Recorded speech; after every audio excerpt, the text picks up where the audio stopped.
Hello, hello. Good morning, good Sunday morning to people in the Southern Hemisphere, and Saturday night for you guys in the US.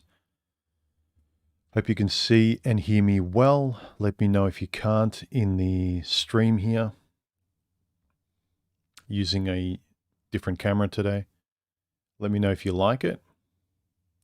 I'm using my Canon instead of my Panasonic. I think I worked out how to use it. This stream will be a litmus test. Hey to the regulars, Rocket, Donna, hope you're doing well. Landis, Sean C. Remember, if you would like to ask me a question or direct a comment towards me during this stream, just put 3 yellow circles in front of your comment in the stream like that, and then I can actually see it. Otherwise, I just see a whole bunch of people like that, all just talking amongst each other, which is fine. As always, talking about the recent streams and videos I've done. A lot of really good, interesting comments. Everyone goes on about me spilling coffee. I did it once or maybe twice. And people think it's a thing with me. I hope not. Because after a while, my studio would start to smell of dried up coffee. So piggybacking off the last stream, where I kind of posited, you know, where have you improved? I wanted... What I'm interested in is not what everyone else talks about. It's very easy to point out what's wrong, what you don't like. Everyone's forever pointing at menus. You know, I don't like this on the menu. I don't like how this tastes. But everyone keeps turning up to the same restaurant and eating food they hate and pointing out, you know, getting up on their soapbox and telling people what you really don't like, what your taste isn't, why they're unfair, why the prices are too high at this restaurant, why the food's awful. But people won't pick something either better off the menu, eat within their means, go to a different place. You know, there's so many options where you can reduce your anxiety. You don't have to do it the same way. And I know it's easier to go down the path that everyone else is going. It's safer, ostensibly, because you see everyone going down the freeway. It's not like a weather-beaten old track, but it's something that's kind of safe because everyone's going down there. And you don't worry so much because you think, well, if everyone else is doing it and everyone else is as confused as I am, I'm in good company. And it's fine when you're younger, but I think after a while, if you notice you and the people around you, you know, you're all as clueless as each other, but you're only informing each other about knocking into walls and tripping over furniture and falling over and skinning your knee and like all the mistakes you make. If you refuse to talk to people who do have experience in doing the right thing, it's funny to me that a lot of people, not just that they don't talk to elders or people who've done things well, like there's guys that will criticize the world, relationships, women and all that, which is fine because the majority of it is trash out there.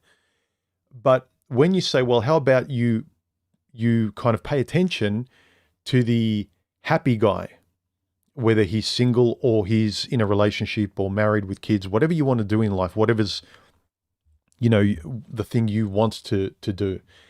And they'll say, oh, there's no point. It's like, so you just want to learn from the negative, but you never want to go forward into anything to sort of make your life better.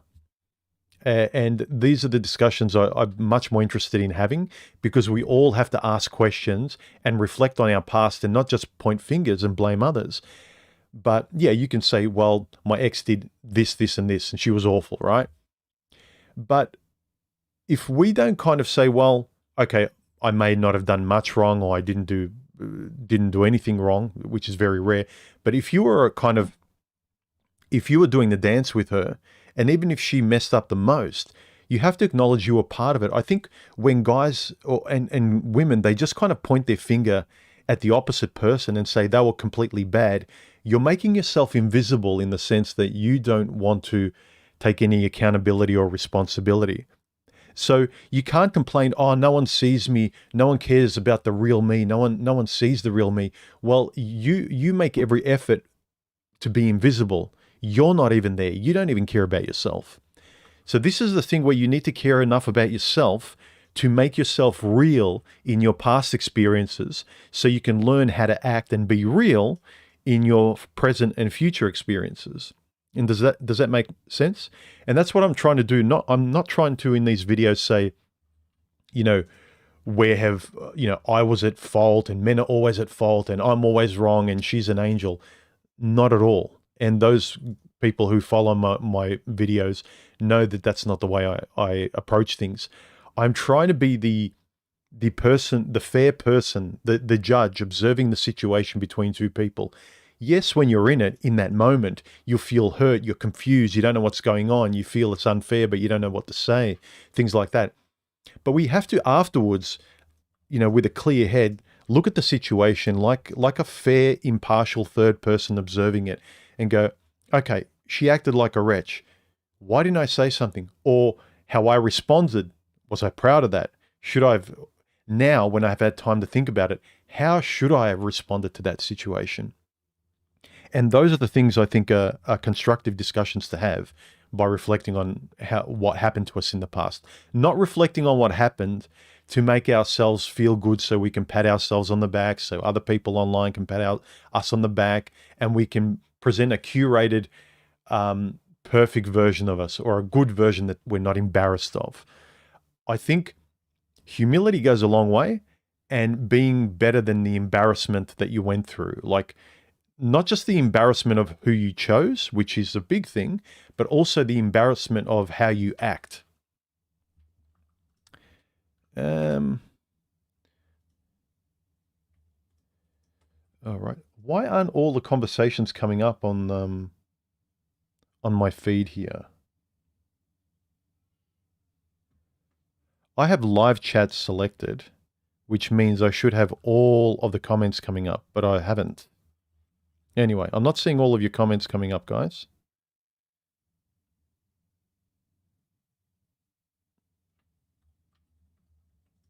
Okay.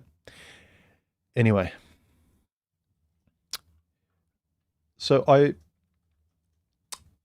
asking the question, how have you ruined relationships in the past, or made it hard for yourself and for the other person, especially for you?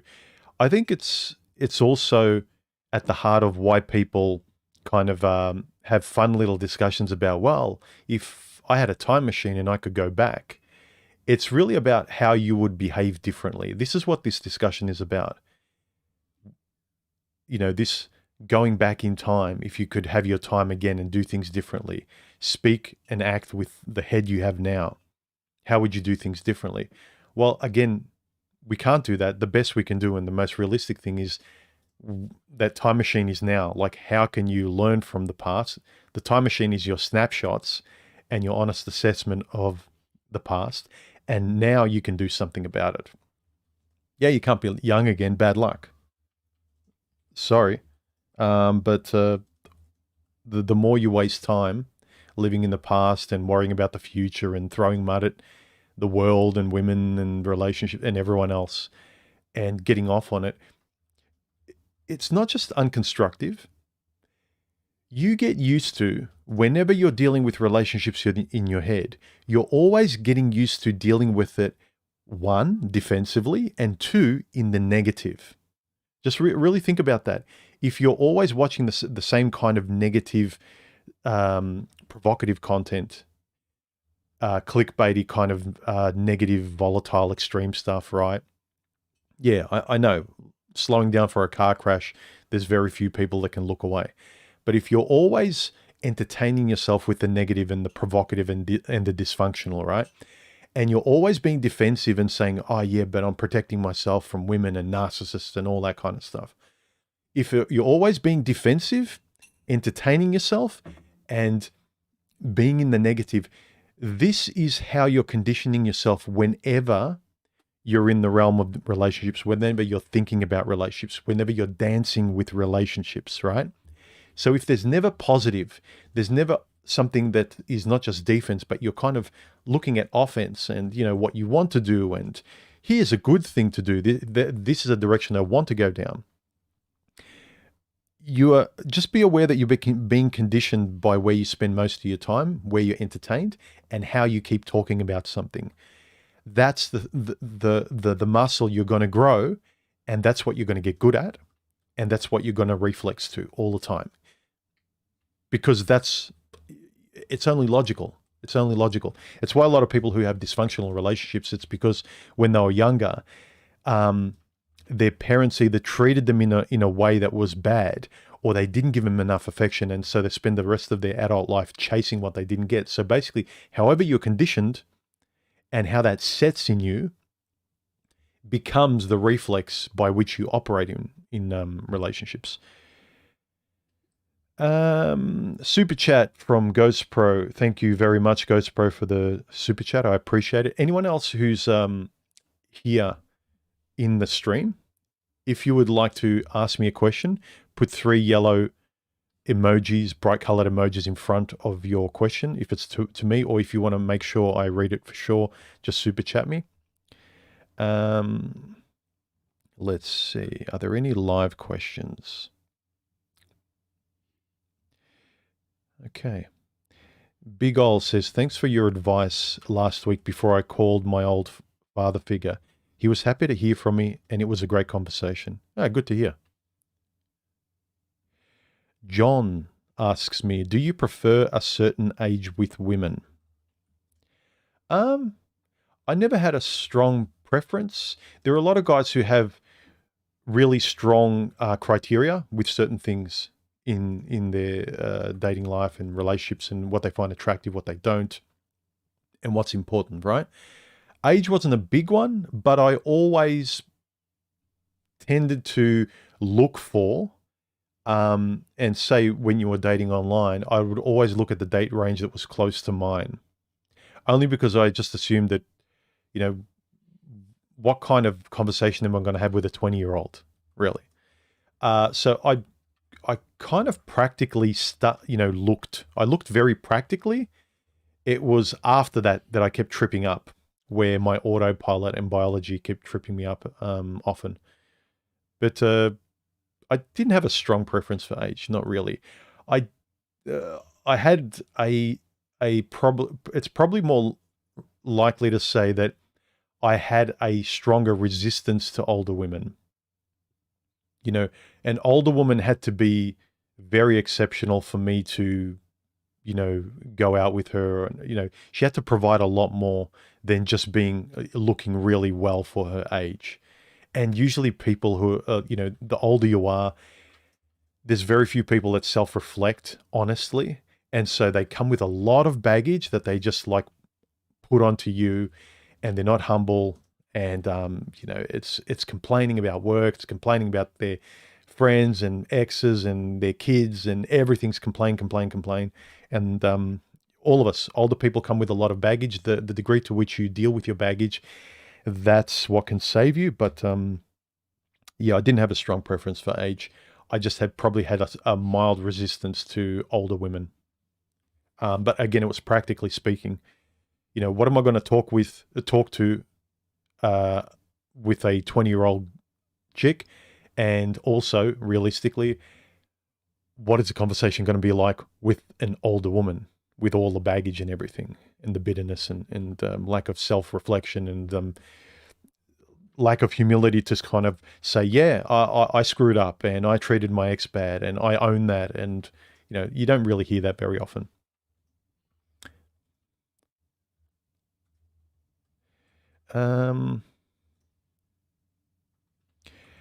Gangster Elegance says, taking accountability puts the power back onto you because you can do something about it and not just be powerless. Yeah. Hey, Karu, how are you, man?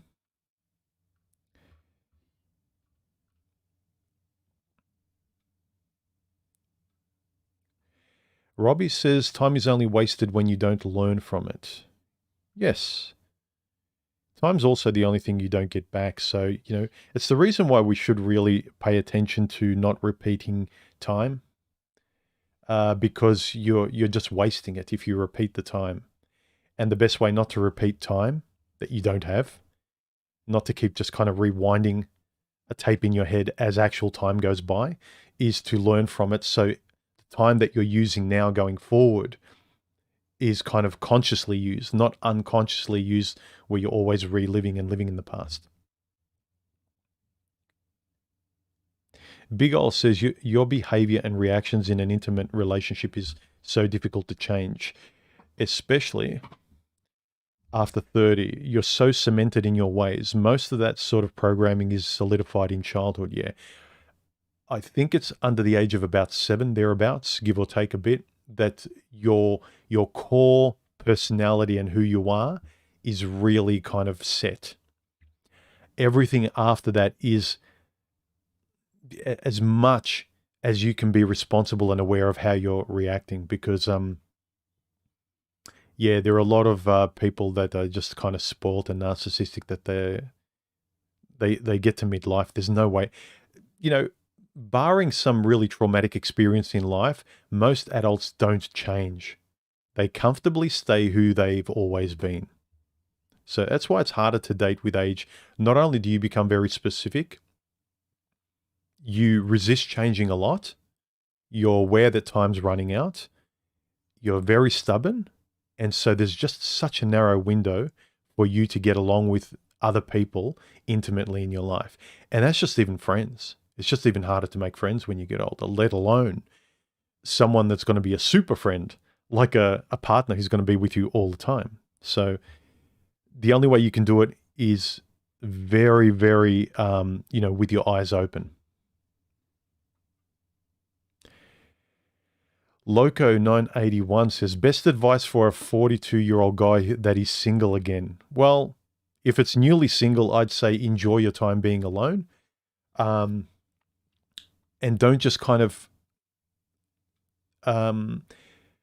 comfortably just try and run back to what you've just been used to. Because when you're used to a certain mode, like you're used to being in a relationship, a lot of people just go back to what's comfortable. Being single after being in a relationship for so long, or especially if you're a person that can never be alone and you're an outgoing person and you really hate being on your own or at home alone, you're not a homebody, that's very difficult. But most people know that the healthy thing to do is to take a break and not just jump into something similar, because you're just going to take the same mode into that. A lot of the expectations, a lot of the reactions, a lot of your reactions, what you expect from the person, you're not going to really see the person with fresh eyes.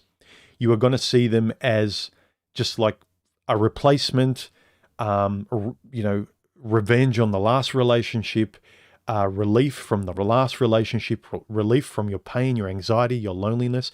It's not going to be for the right reasons. Similarly, a lot of people have kids for the wrong reasons that we all kind of are familiar with. I think a lot of people have relationships for the wrong reasons as well when they impulsively do them. So I think that it sounds like you're newly single. So I would say have time on your own.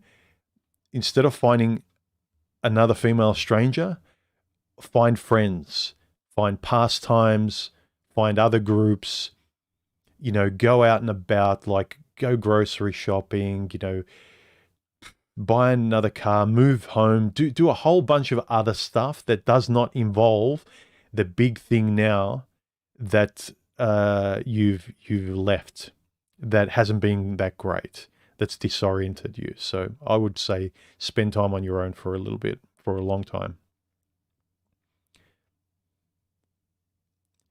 One-sided accountability is bad as well. Post-separation, I own my mistakes and failures, whereas she did not. A stunning silence from her. Again, it takes a lot not to... because it's justified to be bitter sometimes where that person's done you wrong. You've had a lot of bad words. It's a lot of friction. You're kind of bitter and annoyed, and it's very hard to kind of release the pressure valve and let go in a very relaxed way, because you feel like that they deserve like a balance. Like the equation hasn't been balanced. They're getting away with it. They're still the same person that hasn't learned anything, and you have a bit, and it's tempting to kind of teach them a lesson or be fair about things and get justice or something. But the best thing to do is get on with your life. Yeah, it's glib, but yeah, you shouldn't be caring about. There's a reason you broke up, and yeah, moving on is hard, but like anything, whether someone passes away in your life, whether you have heartbreak, you've broken up with someone, the hardest part is the start, but once you get over that hump, however long it takes, sometimes it takes a little bit longer than for other people, depending on how some relationships were so bad you can't wait to sort of be free of them, and you get over it very quickly. But some of them are very painful and takes a long time. But yeah, you do what you know you have to do. Do the right thing.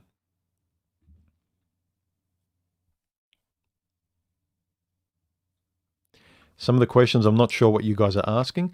Anyway, some of the comments, I asked this question of people, where have you ruined your relationships, piggybacking off last week's stream. What have you learned from your past relationships? Where could you have been better, done better, said better things, left earlier, chose the better person?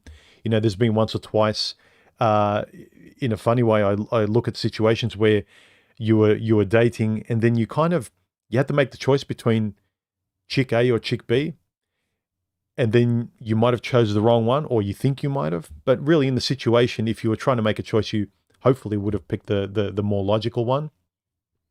So, not to kick yourself, but it's always really good to reflect in terms of a lesson, so that will help you going forward. Not look on the past to keep kicking yourself and calling your ex up and wanting to give her a piece of your mind, and like have some sort of revenge or have closure. I've never really believed in closure, that need to go back. I think it's an excuse to revisit and go back in time and either try to get back with your ex or resolve things or things like that. So I really believe that you should try as much as you can, be as clear as you can, and when it gets to a breaking point, if you're as honest as possible, then that's it. I think closure is an excuse to visit the past again. I don't see the point. You should have done all your closure before you parted ways. But that's my opinion. One of the comments I got from Hiko says, listen, I said, how have you ruined the relationship? And he said, listening to red pill information and then realizing that I chose wrong, self-sabotage thereafter. Yeah, there's a lot of macho posturing and a lot of one-liners. When you listen to a very witty quote, you read something and it sounds really good, and everyone goes, oh, wow, that's really intelligent and very poetic. It's the same with these kind of phrases and rules in the manosphere and the way men and women have rules for each other. If he does this, then it's over. If he doesn't pay, then there's no second date. If she has this much body count, then blah, blah, blah. If this, that, like everyone's got these hard and fast rules. And they're really good to kind of be clear about, okay, they're sensible rules, or they're sensible landmarks for kind of being able, like, if you go out with someone and they have these talking points that you're very familiar with because you've been discussing them online, then you don't have to go, oh, I don't know what I think about that. You've been involved in discussions. You should know where you stand. But also you have to be realistic and know what you want, what's really a deal breaker. And what, I've mentioned this before, the difference between in a macho sense talking about all these perfect things you want to get the perfect goddess which will probably never happen? Or are you being realistic and talking like a human being and saying, well, I'm like this, and this is the range of what I want in a woman? Again, nothing wrong with having good standards and high standards, as long as you're realistic. As long as you're not a 3 looking for a 10, you know, you're being stupid. And people could say, well, it could happen. Yeah, it could. But you know what's realistic? You're going to be spending your whole life waiting for nothing, and it'll never happen. It could. I could win the lottery 3 times. I could win it once, but the likelihood is 0. Approaching 0. It's not 0. It's approaching 0. So it's like, well, I could cross the freeway with my eyes closed and not get hit. That's true. I think there's actually a higher chance than the way some men and women online talk about their overly high, ridiculous standards of what they want, what they demand, what they're entitled to. I think I've got more chance of walking across the freeway with my eyes closed and surviving than they do of actually finding their prince or princess. So being realistic isn't sort of very exciting, and I can understand why people kind of overlook it. They always focus over on the distance, on the most exciting, bright thing. They want the special thing. They want to be special. They want to be blown away. They want to have really high feelings. They don't want to look for a partner in a very mundane way that will give them really good chances of finding someone. They want to they want to find partners. Here's what it is. They want to find someone so they have the best story afterwards to tell people. They want to feel special about it. Because if you're with someone who's really great, this is what I've observed. When you see couples that are very happy together, and I've talked to them, and sometimes when I've asked them, like, how did you meet, or how did you get together? Why do you think this worked? Or, compared to before you met each other. How they got together to everyone else would seem very boring because they got together very logically. It was never like I just came out of a divorce and like I was really angry and then all of a sudden they walked into the room and they had this radiance about them and they saved me, and this kind of romantic story. It's a very boring story. It's like they were tired of acting like an idiot and doing what they always did, and they very sensibly dated. They got introduced by a friend, or if they were dating online, they were very, very honest, and they rejected the old pattern of how they used to date. They didn't date blindly anymore. They dated honestly and with their eyes open, and their dates were very, very infrequent now. They didn't go on many dates. They were mostly single, but they were very, very discerning, but very realistically. And the way, this is a very important, the way they started talking to each other was very honestly. It's two people deciding to approach relationships the right way. I've found whenever I observe and myself, when my dating life improved, is when I decided not just to talk about this stuff, but act in this way too when I'm dating and talking to people. And then you observe another person that's acting the same way. You can tell because when you are, you notice it coming back. And also, when you're being honest, you notice when it's not coming back. You notice when it's a salesman. You notice when it's the same old one-liners, the empty women who just like shopping and whatever and blah, blah, blah, and they're not ready for this and they don't know what they want. You notice that language too. And you notice, like I said, the language of intent, because that's the way you're talking and that's the way you're thinking. And when someone is more intentional, you kind of like, you hear the words in their sentences and how they think and how they respond and listen to you. And it's like, this person's actually alive. Hang on a minute. I got kids again coming to my front door. I got these neighbors. Their kids just keep banging on my front door, wanting their soccer balls every 5 minutes, and it annoys the crap out of me. Anyway, where was I? Let's get back to the comments. Jack says, Where has he improved? How has he ruined relationships? He says, listening to women and dating coaches for 300, Alex. Oh yeah, he's referring to, I think it's Wheel of Fortune, or is it what's that game show in America? Tutankhamun says, I found out she had more partners than she led me to believe. I was not okay with that, told her that, and held it over her head for a long time, which caused a lot of arguments. It made me jealous and made me do things I didn't know I was capable of. Instead of ending it there and moving on, I prolonged the relationship for another year until I had enough. I think I know why the feed isn't refreshing. It's because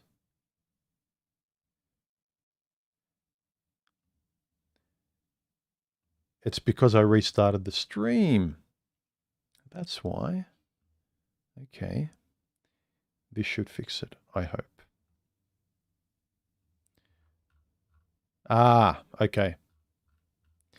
I apologize to everyone. I had to restart the stream. Let's see.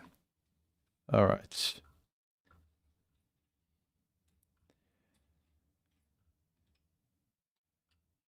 Here we go. Jordan says, Human, is there an age that stands out to you where it's walking a fine line between appropriate and too late for a career change, major life changes, starting a business? Cheers. No, not really. I think as long as you're being sensible and honest and you're not acting like an idiot, you can do what you want with your life, as long as you're not demanding of others that things that they don't want to give, and you're not manipulating other people's. So I think feeling alive and wanting to feel alive and motivated to feel alive and do things, there's no kind of age limit, and it actually keeps you healthier and sort of waking up for something, to do something and not giving up. I really don't believe in giving up. I also don't believe in being ridiculous too. I can't train for the Olympics at my age, right? But I can enjoy sport. You know, you need to be realistic about where you are. And as I said, I don't believe in giving up, but I also don't believe in being unrealistic too.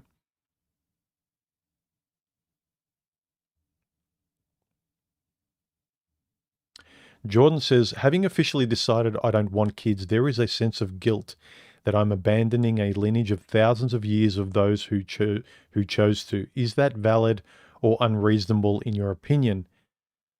Again, my first reaction is, if you're asking me about such a massive issue, I'd say you need to sit with it more. And I'm not being sort of condescending, but that's a very important sort of thing. You really need to know where you stand. You said now that you've officially decided you don't want kids. It may be the reaction of the dating market, I don't know, which is realistic. That's kind of where I feel the most for guys who really, really want kids, and they just can't because they're being realistic. The women are just, no matter how much they try, they can't cross the line with someone who's not mother material. They can't cross the line with somebody who they can't trust with their lives and to raise offspring with together as a person that can, a trusting partner. But I don't worry about that lineage thing, that the eternity project of passing on, my immortality kind of thing. I've never thought about it. For me, it's kind of like, yeah, I'm very present focused with an eye for a responsible future going forward, like being realistic. But in terms of, look, it's interesting thinking about other worlds and galaxies and stuff. And there is a lot of reality in terms of, like, what about that and what if? And it's kind of like, but it's pointless in my lifetime. Really, concentrate 99% on what you can apply and where you can make a difference in improving your life and getting the most out of now. Yeah, pay attention to, if you want kids and you have kids, you pay attention to the future you're going to leave them and things like that. But in terms of your own immortality, like the lineage and the species and propagating the whatever, and yeah, I really don't know what to say to it. I don't think very much of it at all. abandoning the lineage of thousands of years. For me, it's like, who cares? I know you might. I'm not making fun of you, but I really don't care. To me, it's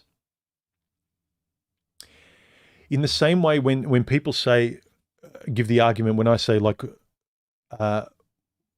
men are reasonably not marrying and not getting with women because they're so dangerous for the quality of women out there. The average modern woman is trash. And they're saying, what about the species? They point to biology. And I say, I can't think of the species. I can't ruin my life, which is the thing I'm experiencing right now. I know I want to pay my due and respect to the species and my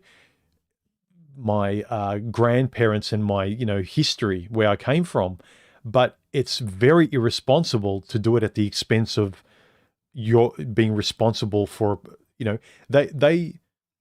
they I'm here as a result of people surviving, and I should be responsible and honor them that I'm here, not flush my life down the toilet with any dumb bimbo out there because of the past. It's too arbitrary.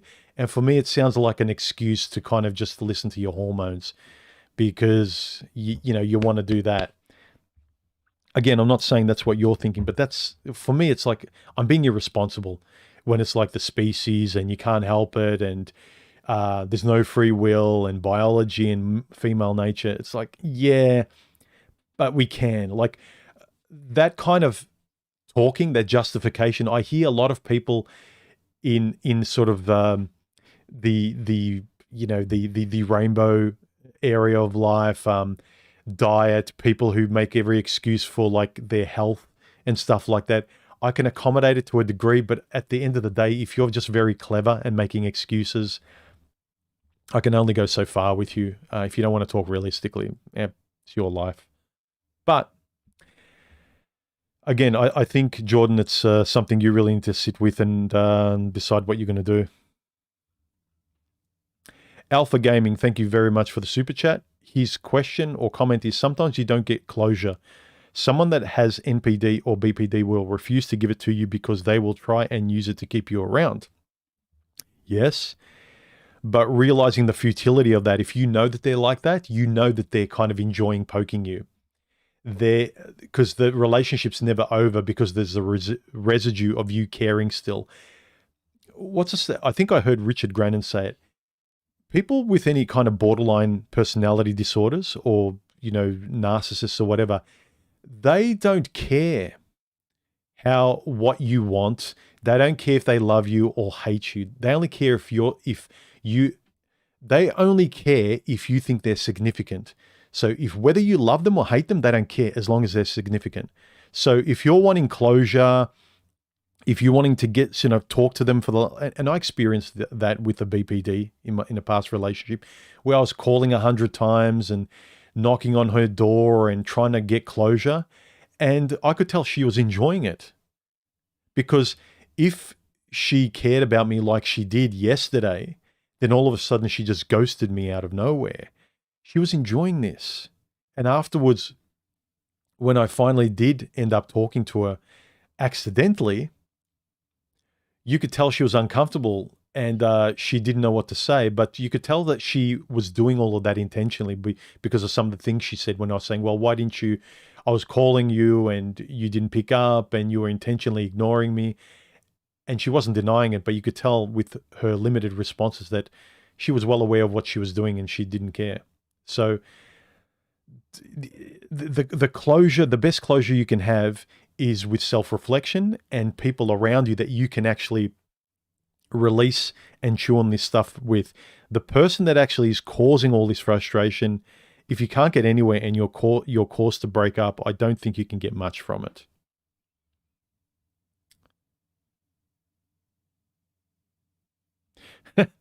Donna says, human, get a dog and let the puppy sort the ball problem out. Yeah. Well, yeah. We've been discussing that we need to puncture the ball probably the next time it comes over because we're sick of throwing it back.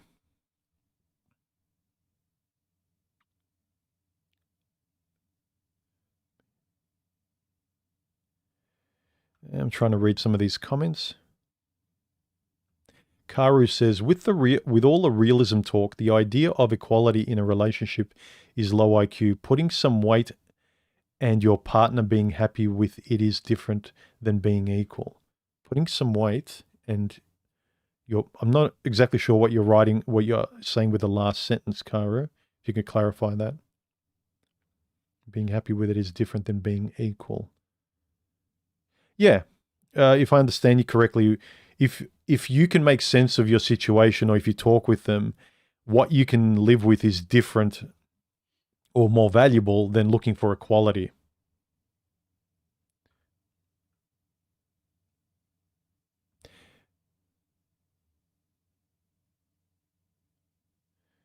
Yep, true. Roman says, that's true about training human. It took me over a week to get over a knee injury at nearly 56 years old, where 30 years ago it would have taken a couple of days. Yeah, I remembered when I used to play for a couple of basketball teams, and Sunday I would have training for one team at 8:30, I think it was. I would then drive and go to another training session at about midday, and then I would play for a third team. The actual game day was in the afternoon, like after 4 or 5. And by the end of the day, I was depleted and destroyed. And the next day I was a little bit sore and uncomfortable, but by the following day, it took me 2 days to kind of snap back into it, and I could play again. Now I'm screwed for a month.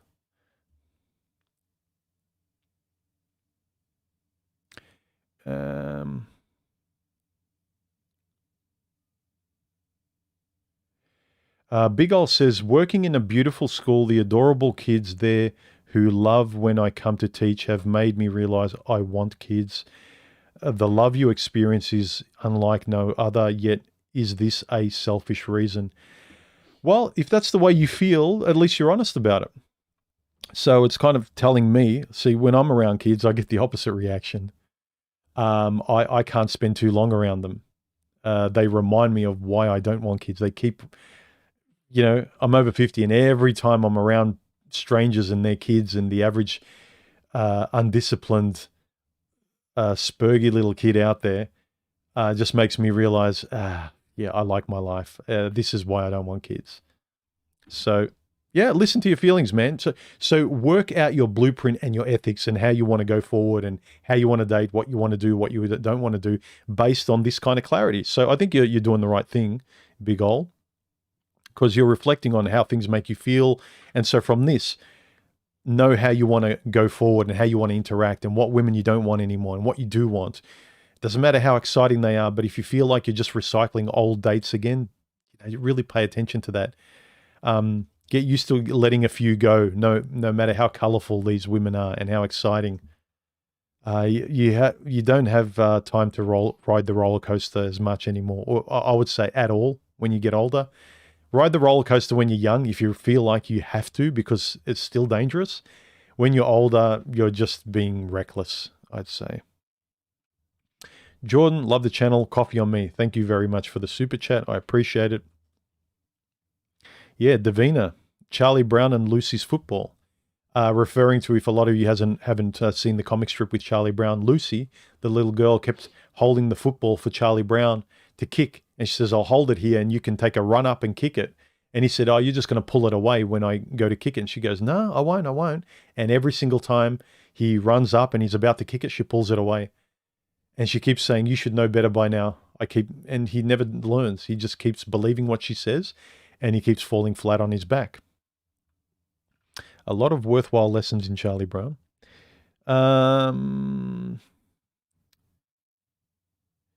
Let's see. BB, in response to how have you ruined relationships? He says he had the nerve to show weakness by having a quiet anxiety attack in her presence. Well, I would say think yourself lucky. Some people say you can't show weakness to a woman, but I would say it's not so much that you have to put on an act, but I don't think you should have any filter on. Just be yourself. If your friends and family, if they're going to be okay with you having anxiety attacks and just showing your full range of who you are, you don't want to be compartmentalizing and locking away certain parts from the person you spend all your time with, the person you you should be trusting the most and being open with the most. We know we should. You know, if you ask anyone, you know, shouldn't your partner, your girlfriend, your wife, your most significant partner you're with, if you're not alone, you should be the most open with them compared to anyone else. If you're less with other people, you know, you still should be as open as you should can be with everyone. I'd say as much as you can, within reason. At work, you need to kind of formalize yourself a little bit because they have certain expectations, but that's not your private life. But everyone would agree, your significant other in your life, whatever she or he may be, you should be completely free. And when guys especially say, well, if I show this side, she's gone, or if this happens, she'll leave me. All women. It's like, no, if that's what she's like, you know that you'd rather be alone than with that kind of person. So you're with a ticking time bomb. So I got tired of going on dates with women where only the best case scenario would keep them there.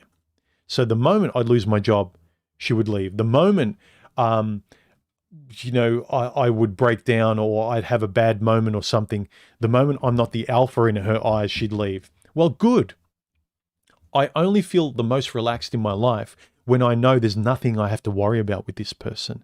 And if you have to worry and you're saying, well, you know, that's what all women are like, I have to just tiptoe around certain landmines and act perfectly. But you notice she has most women out there, they can just act like they want, and they actually act awfully as well and still no consequences. They can do and act any way they want and men tolerate everything.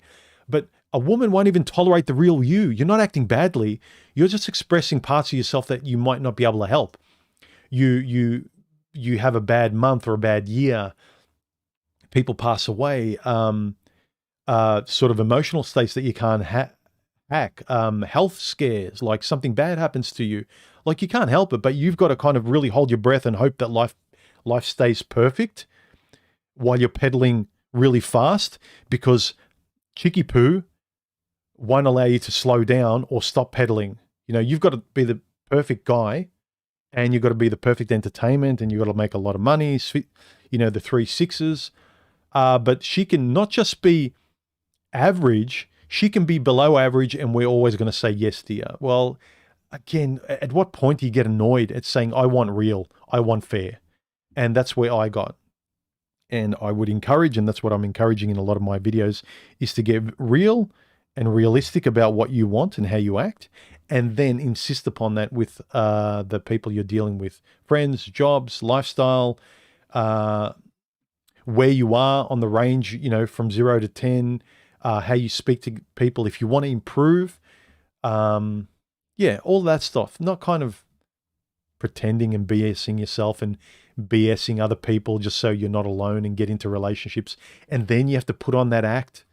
You have kids with someone, you marry someone, and you know, well, you started the relationship this way. I have to put this act on. I have to keep it going. I should have taken the mask off earlier, but I waited too long and I waited too long. And a lot of women do this and we don't like it about them. We do it as well. That's why you should just like rip the Band-Aid off. Like, for instance, me, I'm very talkative. I'm very expressive. I'm very open. I know there's been women on dates that have told me, it's like, you're a bit too open. I think you need to hold back a bit, but I'm like, I'm enjoying myself. And if you find me neurotic or a bit too much, I can't pretend to be someone. I can't pretend to be, you know, forcibly hold the dial down to 1 where I kind of oscillate, you know, my personality between, you know, 6 and 10, depending on the day and my mood. But you want me to kind of tone it down to 1 and then change what I'm into. I just can't manufacture it, the person you want.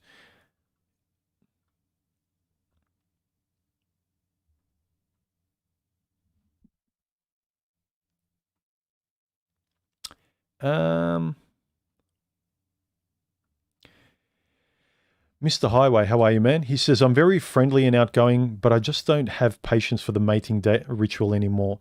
Women show interest, but I just never feel like pursuing. Well, that's fine. And I would agree with you. I lost interest in the ritual as well. When you don't make it a ritual, I just enjoyed my life where I was just being honest with myself, did what I wanted to do, said what I wanted to say, got into the topics the way I wanted to get into them, learned how to speak about them clearly. I kind of generated my enthusiasm with the things I did. And if you don't, like you're saying, Mr. Highway, don't. You don't have to force yourself to be excited about the mating ritual anymore. But if you find someone interesting and they want to interact and talk the way you want, you might find it's more interesting than pretending and manufacturing this dance that everyone says you do. So I don't see anything wrong with the comment. You're going about it the right way as far as I can see. So why I stopped pursuing as well. I've mentioned it over and over again. I closed the door. I didn't like it, but before I was kind of on that freeway with everyone else, like running after just, the rotation of people and the pace of life. It's kind of like I'm off the freeway, close the door, enjoying my tranquility in my simple little world. The door's open.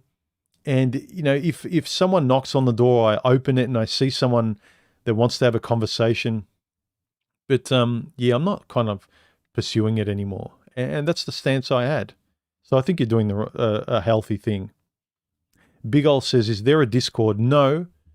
I've got a private one, but I didn't want to open up another Discord after the last one because you just get the same people. All it takes is one idiot to say or post the wrong thing, and my channel, no, my server on Discord would get canned again. So I have opened up another what's it called? Gilded server. It's similar. It's very, very similar to Discord.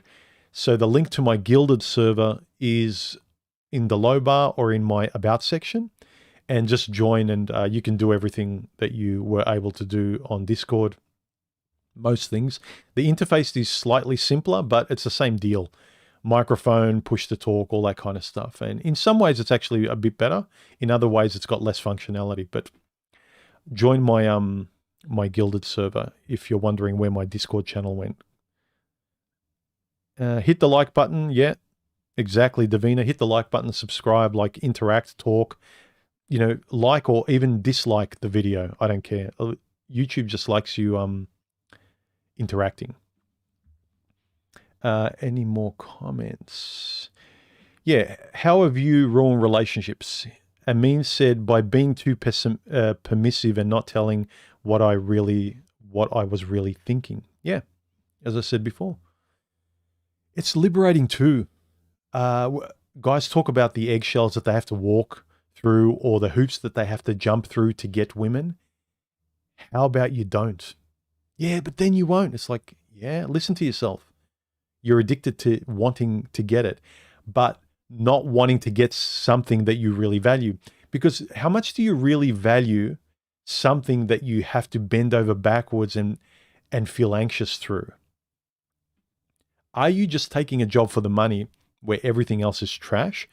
Or is money less important than actually enjoying the place you work at, having a decent work environment, people to work with, things like that? You enjoy what you do, things like, let's be realistic. And this is where the guys that talk about biology and what women are like, where they're very black and white, and they say, well, there's no point. Women are all like this, and you either have to do this and walk and quack like a duck to get a date. It's like, well, I'm saying that I can't respect myself if I have to walk and quack like a duck to get a bimbo. Well, then you're going to die alone. Well, maybe.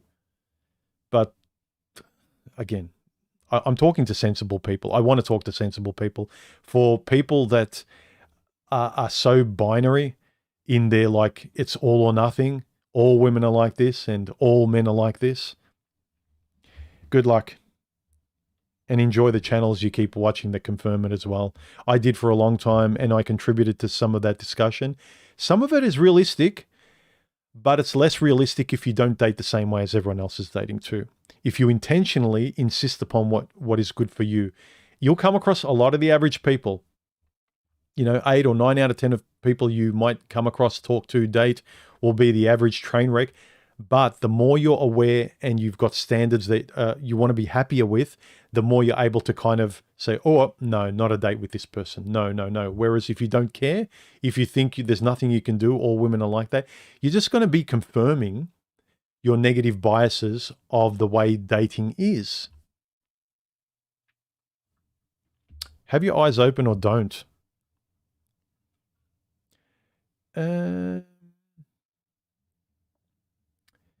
TW says, by being in a relationship and letting it go on just because they showed me love and affection without really asking myself if they were right for me, I think it's male mother need fully fulfilling syndrome. Yes, I agree. There's a lot of that, especially with if you just like being in a relationship. If you're just with someone who's nice and agreeable, and I've dated women who are just nice, there was nothing wrong with them, but ultimately it ended because you're not compatible. If you are not compatible, someone who's just perfectly fine, you're going to start annoying each other over the small things, and something will cause small arguments where you decide to break up because you have no oxygen around the person. So nice, incompatible people still break up. You just can't be about someone who be around someone and tolerate someone who's decent. Look, you can. Some people have different standards, right? But I know for me, I need a lot of compatible discussion. I need us to be under each other's skin and intertwined with each other and thinking and communicating the same way, having the same values and ethics, and having a lot of color and vitality in life in terms of how we think and relate and how compatible we are.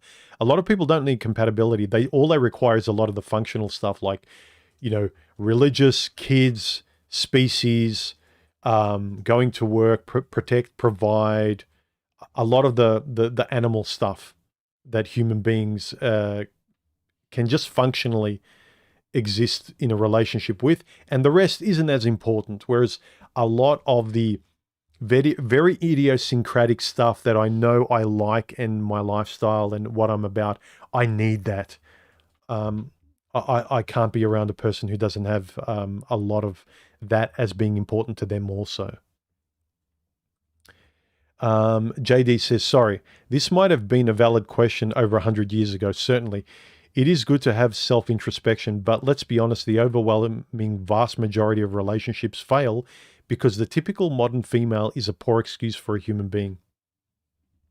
I can't disagree with you there. The average modern entitled bimbo out there, just look at, I know they pick the worst examples, the ones that will get clicks on, those, the popular YouTube channels like podcasts where they have these, young, clueless, entitled chicks, and it's very provocative, the conversation and what they want and who they are. They're awful. They're train wrecks. No one with their right mind would pick any of them for a relationship, let alone for marriage or kids.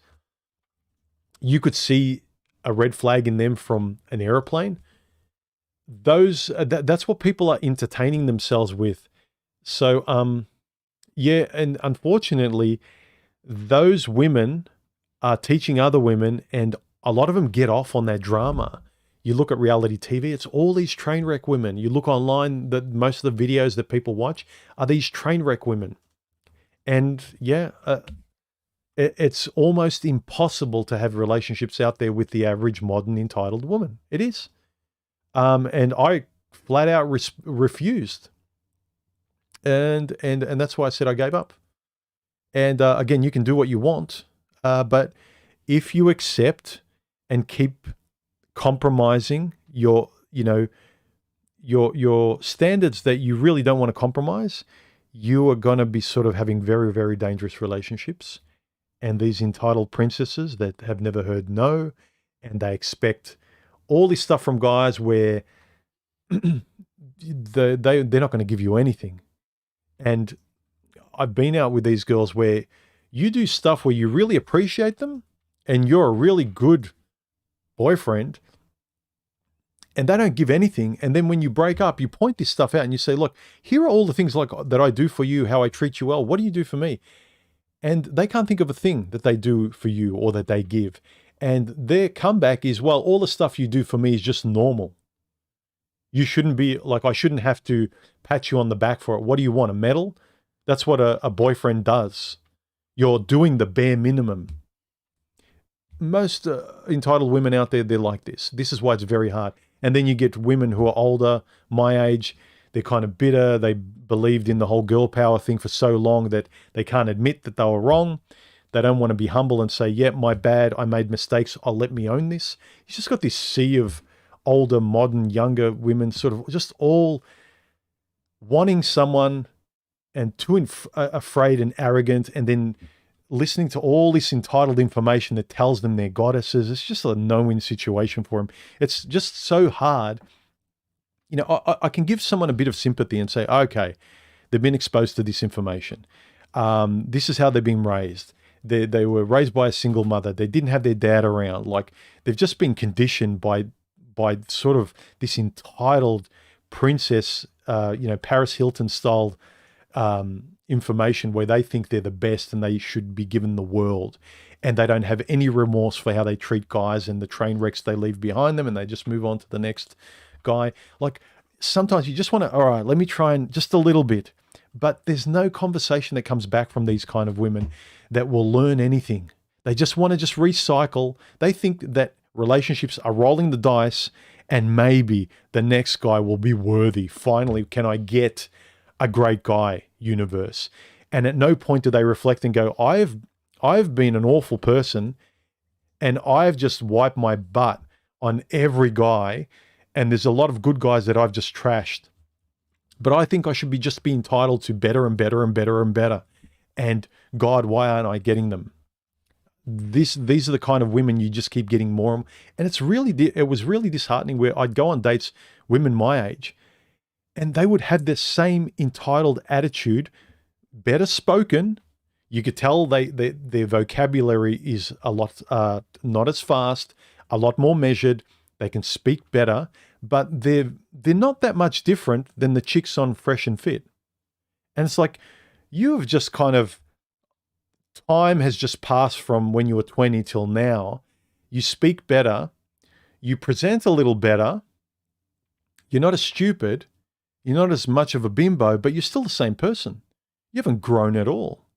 You've just been waiting around using the same tactics and hoping the next idiot male will realize how great you are.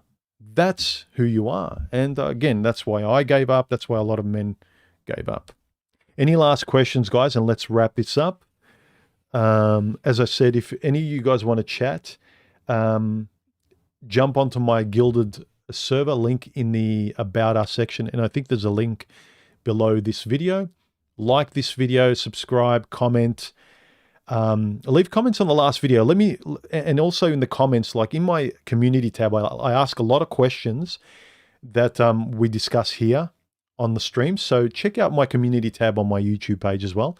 I won't be able to join the discussion on Gilded today. I've got to be somewhere afterwards. Sunday's usually a bit of family stuff I've got going on. But yeah, like and comment below the videos, and I'll catch you in the next one. New video should be coming out later this week. I'm working on another one. So yeah, leave your comments below. Thanks for showing up. Like, comment, subscribe, join, and I'll see you in the next video. See you guys. Have a good one. Bye.